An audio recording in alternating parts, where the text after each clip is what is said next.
வணக்கம். சற்று முன் கிடைக்கப்பெற்ற மிக முக்கியமான செய்தி ஒன்று வெளியாகி உள்ளது. பிரதமர் மோடி காலில் விழும் ஸ்டாலின்.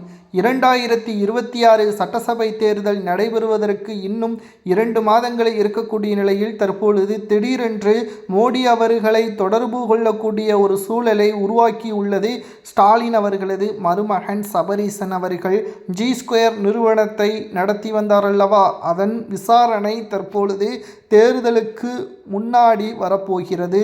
இந்த வழக்கு விசாரணையில் டெல்லிக்கு சபரீசனை அழைத்து செல்லலாம் என்றும் தகவல்கள் கிடைக்கப்பெற்றுள்ளது.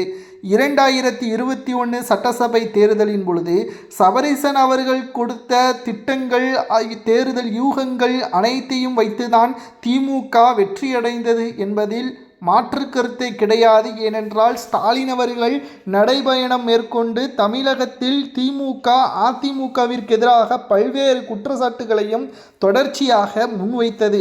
மக்களும் அதை நம்பி வாக்குகளை செலுத்தினார்கள். ஆனால் ஏமாற்றம்தான் மிச்சம். இப்பொழுது மீண்டும் சபரீசன் அவர்கள் மூலமாகத்தான் பல்வேறு திட்டங்களையும் வகுத்து வருகிறார் ஸ்டாலின் அவர்கள்.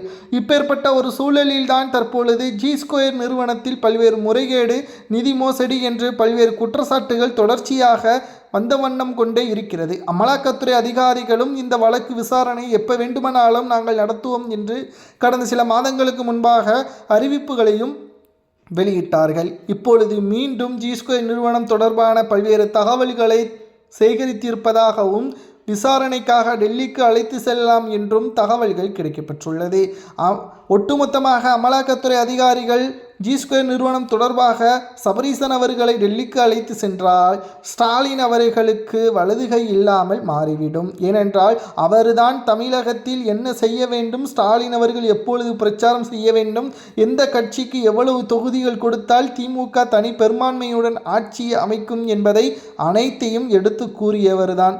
ஏனென்றால் 10 ஆண்டுகள் கலைஞரால் கூட ஆட்சி அமைக்க முடியாத ஒரு நிலைமை ஏற்பட்டது ஜெயலலிதா அவர்கள் இருந்த பொழுது. அவரது மறைவிற்கு பிறகு ஸ்டாலின் அவர்கள் நிச்சயம் திமுகவை கலைக்கக்கூடிய நிலைமைக்கு தள்ளப்படுவார், உட்கட்சி மோதல் அதிகரிக்கும் என்று எதிர்பார்க்கப்பட்டது. ஆனால் சபரீசன் அவர்கள் கொடுத்த திட்டங்கள் தான் தற்பொழுது திமுகவை ஆட்சி கட்டிலில் அமர வைத்திருப்பது என்பது ஸ்டாலின் அவர்களுக்கு மாற்று கருத்து கிடையாது.